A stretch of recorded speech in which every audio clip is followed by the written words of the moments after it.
Science से आ गया engineering के क्षेत्रों के लिए। तो 74 77 में आप आईपीएस बने थे सर। तो आईआईटी 64 मतलब आईआईटी के तरफ उतना रुझान आज की तरह था या नहीं था? आप इतिहास निकाल के देखिए ना कि आईआईटी पहला कौन बना, कब बना। जी 60 के बाद बना था सर आईआईटी खड़गपुर। हमको लगता है 60 के जस्ट पहले बना था। जी जी। उसके बाद कानपुर आया, दिल्ली आया। तो जब हम स्कूल कर उस समय आईआईटी की बात कोई करता नहीं था। आज की तरह नहीं था। आज की तरह जो बात हुई है ये स्टार्ट हुआ है अर्ली 80s से, नहीं 80s से स्टार्ट हुआ है। मिड 80s में आते आते आईआईटी का क्रेज़ बढ़ना शुरू हो गया था। उस समय तक मैं ऑलरेडी एसपी था जिला में। तो जब मैंने स्कूल लाइफ किया था उस समय engineering was not sought after. उस समय ज़्यादा लोग इंटरेस्टेड नहीं थे इंजीनियरिंग में। मेरा इंटरेस्ट था फिज़िक्स पढ़ने में, क्योंकि फ़िज़िक्स से फैसिनेशन था, मैथमेटिक्स से फैसिनेशन था। फ़िज़िक्स में रिसर्च करना चाहता था, खास करके थियोरेटिकल फ़िज़िक्स में। तो मेरा इंटरेस्ट वो था। बट जब मैंने देखा कि नहीं, ये शायद हम टॉप लेवल पर नहीं पहुंच पाएंगे, क्योंकि पटना यूनिवर्सिटी में सिलेबस ही बहुत आउटडेटेड।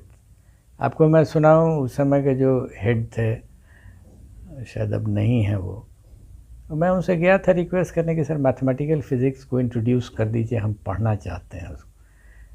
तो उनका रिएक्शन था कि आपको मैथमेटिक्स में इतना इंटरेस्ट है तो मैथमेटिक्स डिपार्टमेंट ज्वाइन कर लीजिए। तो मुझे लगा कि अब इस टाइप के लोगों से बात करने का कोई सेंस नहीं है जिनको मैथमेटिकल फ़िज़िक्स और मैथमेटिक्स में अंतर नहीं समझ में आ रहा है। तो I just gave it up. उन लोगों की बहुत पुराने जनरेशन के लोग थे, हेड ज़रूर बन गए थे, लेकिन पुराने जनरेशन के थे, सोच बदली नहीं थी।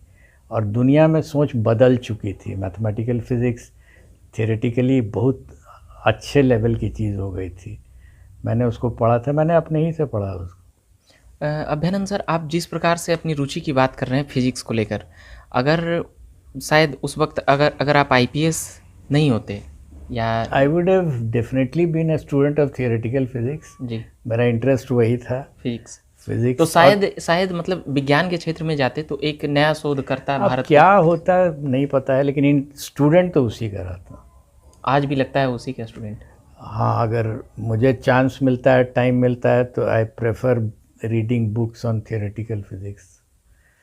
यही कारण रहा कि मैथमेटिकल फिजिक्स में बहुत इंटरेस्ट है, अभी भी है। जब मैं पढ़ाता हूँ, आज भी जब मैं पढ़ाता हूँ बच्चों को, तो उनका कहना है कि आपको सर हर चीज़ में मैथ्स दिखाई पड़ जाता है, फिज़िक्स दिखाई पड़ जाता है।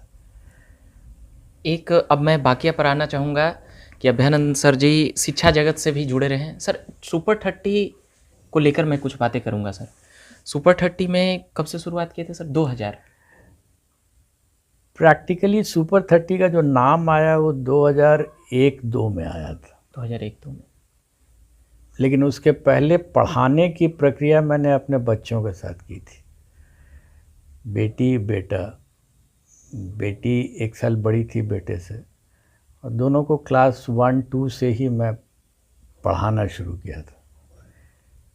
तो पढ़ाने का जो शौक़ है वो अपने बच्चों के साथ ही डेवलप किया, जबकि टीचर मैं था ही नहीं, स्टूडेंट था। आपको तो मैंने बताया बीएससी पास किया और निकल गया, यूपीएससी हो गया, फिर डंडा, वही गोली बारूद डंडा चोर डकैत, इसमें लग गया। लेकिन जब बच्चे आ गए, क्लास 1-2 में आने लगे, तो मैंने उनके साथ बात करना शुरू किया। जब मैंने बात करना शुरू किया तो मुझे लगा कि अच्छा, टीचिंग बहुत अच्छी चीज़ है, तो कुछ उसका गुण समझ में आने लगा। सर एक वाकया याद आ रहा है कि आपने कोई कैंप में भी कुछ टीचिंग के जरिए कुछ खोलने का प्रयास किए थे, कुछ ऐसी चीज़ें, और स्पोर्ट्स पढ़ाई। हाँ, बीएमपी में जब मैं डीआईजी बना तो मैंने सिपाहियों के बच्चों के लिए स्टार्ट किया था। जी ध्यान है। बीएमपी अभी भी है, वो बीएमपी 5 में जो बैरक्स थे कांस्टेबल्स के, उस बैरक्स खाली रहते थे। आप जानते हैं कि इतना डेप्यूटेशन होता है फोर्स का कि बैरक में सिपाही मिलता नहीं है रहने के लिए, बैरक खाली ही रहता है हर समय। ये कौन ईस्वी का बात है सर जब ये आप 1995-96? उसके बाद फिर टीचिंग वाले लाइन में सर सुपर 30 पे हमको ज़रा बताइएगा सर। कहाँ से खोले, क्या क्या हुआ? ये जो हमने कहा आपको कि बच्चों को जब मैंने पढ़ा लिया और वो दोनों फाइनली ग्रेजुएट किए आईआईटी से, बेटी की आईआईटी रुड़की से ग्रेजुएट और बेटा आईआईटी दिल्ली से, दोनों अपने अपने काम में व्यस्त हो गए हैं। सुपर 30 की शुरुआत आप ही ने की थी सर? क्योंकि ये 2 लोगों में ये चला जाता है और बहुत से लोग कन्फ्यूजन में रहते हैं। हाँ, एक बात बहुत ऑब्वियस है ना कि एज ए पुलिस ऑफिसर मैं कोई सुपर 30 को इस्टेब्लिश करके और ये नहीं कर सकता था कि ये मेरा है। आई कुडंट डू इट, मैं नौकरी में था उस समय। तो मैंने अपने को कन्फाइन किया था कैसे पढ़ाया जाए, ये सबसे इम्पोर्टेंट चीज़ था। क्योंकि जितना फिज़िक्स मैं जानता हूँ उतना फिज़िक्स और मैथमेटिक्स बहुत लोग जानते हैं। जितने लोग पढ़ा रहे हैं और सिर्फ इंटरमीडिएट लेवल पर पढ़ाना है तो इंटरमीडिएट लेवल टीचर्स की कोई कमी तो है नहीं। अंतर पड़ता जो है वो है कि आप स्टूडेंट को कैसे गाइड कर सकते हैं जिससे कि वो आईआईटी क्रैक कर सके, जिसको लोग आजकल कॉमन भाषा में बोलते हैं क्रैक करना। आईआईटी क्रैक करने के लिए जो व्यक्ति आईआईटी या नेशनल लेवल कॉम्पिटिशन्स में अपीयर हुआ है और कम्पीट किया है, वो जिसको इल्म होगा वही मदद कर सकता है। फॉर एग्ज़ाम्पल, अगर कोई कहे कि मैं फलाना टेस्ट प्लेयर को क्रिकेट में कोच करता हूँ, तो कम से कम रणजी तो खेलना होगा। ये कोई नहीं कर सकता कि मैं 8वां 9वां में स्कूल में क्रिकेट खेलता था मोहल्ला में और मैं कोच कर दूंगा इंटरनेशनल प्लेयर्स को टेस्ट टीम के। पॉसिबल नहीं है। इल्म एक अलग चीज़ होती है और ज्ञान अलग होता है। तो चूँकि मुझे यूपीएससी देने का तजुर्बा था और यूपीएससी बहुत मुश्किल एग्ज़ाम होता था, फर्स्ट अटैम्प्ट में मैंने किया था, तो उसका मर्म मैं समझता था। उसी मर्म को मैंने अप्लाई कर दिया सुपर 30 में। तो ये जो कर सकता था वही कर सकता था और वहाँ से रिज़ल्ट में अंतर पड़ने लगे। पहले तो लोग प्रयास बिहार में कर ही रहे थे, लेकिन बिहार से रिज़ल्ट नहीं हो रहा था। यूपीएससी सर एक सर्किल की तरह हो जाता है कि मतलब एग्ज़ाम के बाद एग्ज़ाम 5-6 एग्ज़ाम देने पड़ते हैं पीटी निकालने के बाद। उसका कुछ इन सभी नेशनल लेवल एग्ज़ाम्स में हो, चाहे आप यूपीएससी मानिए, क्लैट मानिए, आईआईटी मानिए, नीट मानिए, कंपनी सेक्रेटरी का एग्ज़ाम लीजिए, एनी नेशनल लेवल एग्ज़ाम। अब तो मैं कहूँगा कि इवन क्लर्क्स का जो नेशनल लेवल एग्ज़ाम होता है, रेलवेज़ में जो नेशनल लेवल का एग्ज़ाम होता है, सब में इस टेंशन को बर्दाश्त करने की क्षमता जिसमें डेवलप कर जाती है, जानने वाले बहुत होंगे जो उस पेपर को सॉल्व करते हैं। इसलिए आप देखिएगा जब एग्ज़ामिनेशन हॉल से बाहर निकलते हैं तो बच्चे कहते हैं कि ये तो मैं बाहर आकर के कर ले सकता हूँ, लेकिन एग्ज़ामिनेशन हॉल में नहीं होता है। हमेशा होगा ये। आप पूछिएगा जिनका नहीं होने वाला है या नहीं हुआ, वो कहेंगे कि बाहर आकर के तो ये सब सॉल्व हो गया। टेंशन नहीं बर्दाश्त कर सकते हैं। तो जो कोच होता है वो फिज़िक्स मैथ्स नहीं पढ़ाता है, वो फिज़िक्स मैथ्स पढ़ाने के अलावा वो टेंशन को कैसे हैंडल किया जाता है ये भी गाइड करता है, और वो वही गाइड कर सकता है जिसने इसको क्लियर किया है। सुपर 30 पहली बार कहाँ खोले सर? पटना में ही। तो यह प्रयोग 2002-3 में किए थे? 1-2 से स्टार्ट हुआ था। पहला रिज़ल्ट मुझे याद है 2003 में आया था। एक टीचर आपके साथ जुड़ के काम किए सर, आनंद कुमार, उनको लेकर कुछ बोलना चाहेंगे सर? बहुत चीज़ें कही जा चुकी हैं। मुझे भी जितना कहना था मैंने कह दिया है। उस पर मैं कहना नहीं चाहूँगा अधिक, क्योंकि उसका कोई अर्थ निकलता नहीं है। लेकिन इतना बात बहुत क्लियर है कि जैसे इस प्रश्न को मैंने बाद में, जब बहुत सारी कंट्रोवर्सीज़ हुई, तो बाद में मैंने 6-7 साल के बाद थोड़ा सोचना शुरू किया कि सुपर 30 इतनी चर्चा में बातें आई, सबसे पहले इनफैक्ट इंडियन मीडिया ने इसको पिकअप किया, उसके पहले इंटरनेशनल मीडिया ने पिकअप कर लिया था। आप अगर इतिहास निकाल के देखिए मीडिया का, तो डिस्कवरी चैनल ने पिकअप पहले ही दिखलाया जा चुका। डिस्कवरी ने किया, अल जजीरा ने किया, फिर इंग्लैंड से गार्डियन ने किया, पूरा बहुत बड़ा राइटअप था उनका जी। एक फ्रेंच टीवी चैनल कोई आया था, कोई जापानीज़ भी आए थे। तो मेरे लिए भी कौतूहल था कि आफ्टर ऑल ये इंटरनेशनल मीडिया इतना कीन क्यों है, इसमें इतनी बड़ी चीज़ क्या हो रही है। और आप अगर गौर करेंगे उस पूरे में, तो वो गरीबी वाला पार्ट उतना उसके लिए इम्पोर्टेंट नहीं था। उसमें बिना फीस का पढ़ाया जा रहा है, ये भी इम्पोर्टेंट नहीं था। मैंने अच्छा 2008 के बाद से आप फिर गौर कीजिएगा, तो जो भी भीड़ आई इंटरनेशनल मीडिया की, वो 2002 4-5 से लेके 8-9 तक, फिर इंटरनेशनल, फिर उसके बाद इंडियन मीडिया ने इसको कवर किया है।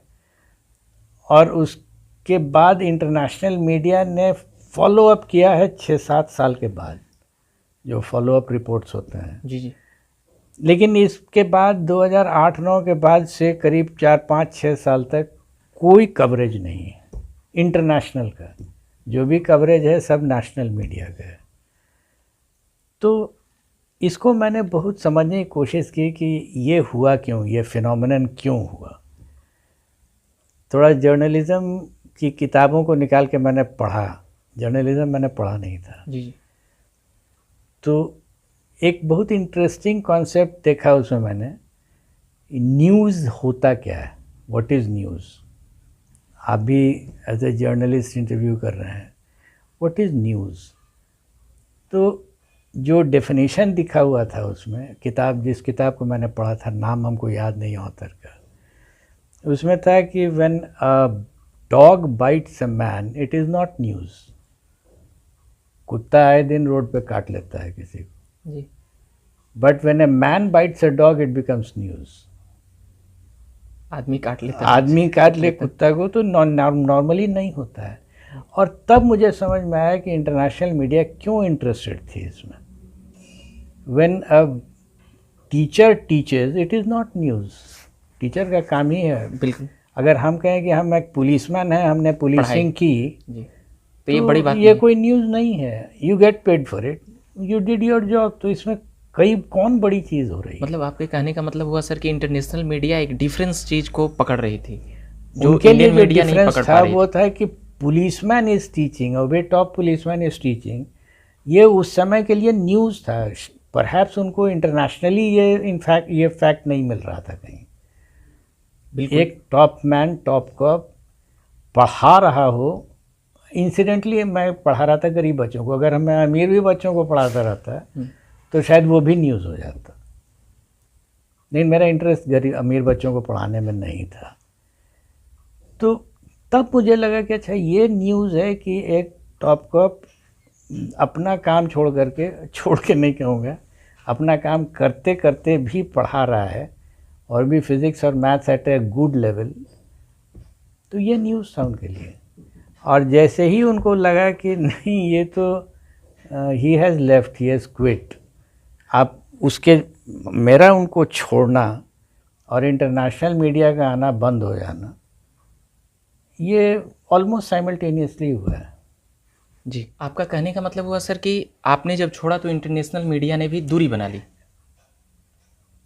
आई हैव नॉट सेड कि ये उसका कॉज या इफ़ेक्ट है, कारण है या उसके कारण उसके चलते हो रहा है। मैं ये कह रहा हूँ कि आप अगर सीक्वेंस बैठा के देखिए, डेट लिखते जाइए, और जो हमने किया वो आप लिखते जाइए, तो ऑलमोस्ट एक साथ हुआ है।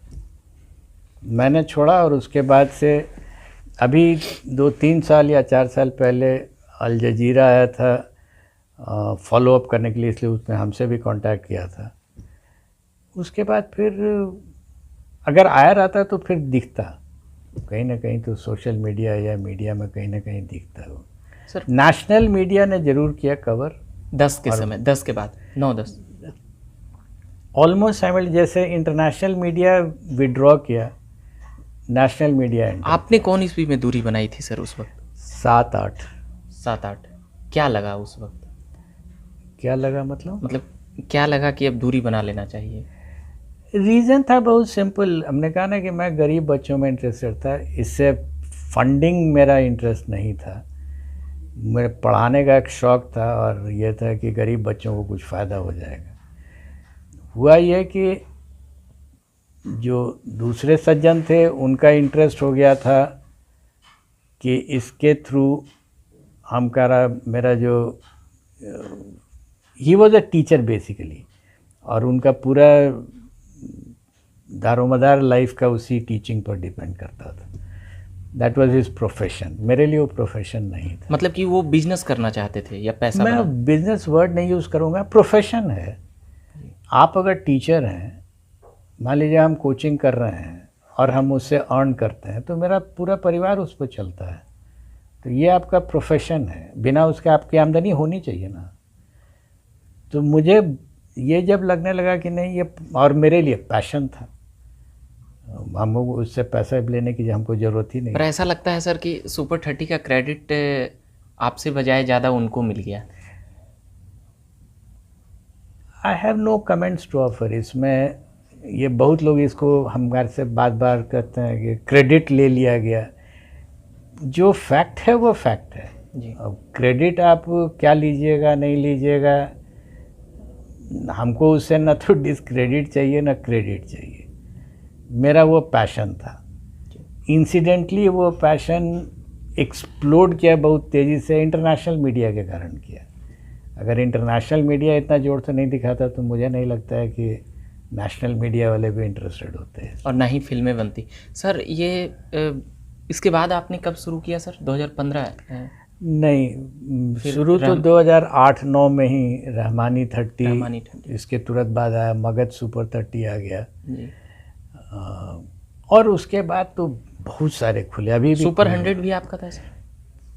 100 की मतलब कई जगह 100, 70, 80, 90 बहुत हो गया है जी। अभी कुछ चीज़ें चला रहे हैं सर? मेरा अब एक ही इंटरेस्ट है, नाम कुछ भी हो, मेरा एक ही इंटरेस्ट है कि गरीब बच्चों को, उतने परिवारों को फ़ायदा हो जाए, हर साल हो जाए।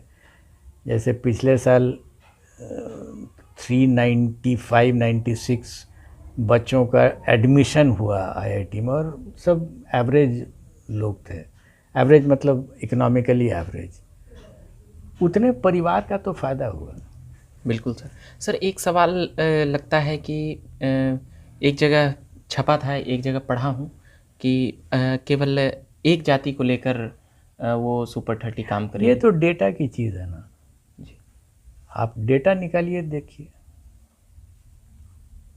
और जाति का भी डेटा निकाला जा सकता है, सब मिल जाएगा जी जी। जो लोग चला रहे हैं। मैनेज मैं नहीं करता हूँ, किसी सुपर 30 को मैं मैनेज नहीं करता हूँ। मतलब मेरा इंटरेस्ट है सिस्टम ऑफ पढ़ाई इंट्रोड्यूस हम कर देंगे, कुछ दूर तक हैंड होल्डिंग कर देंगे, आपका रास्ता दिखा देंगे, फिर चलाइए उसको।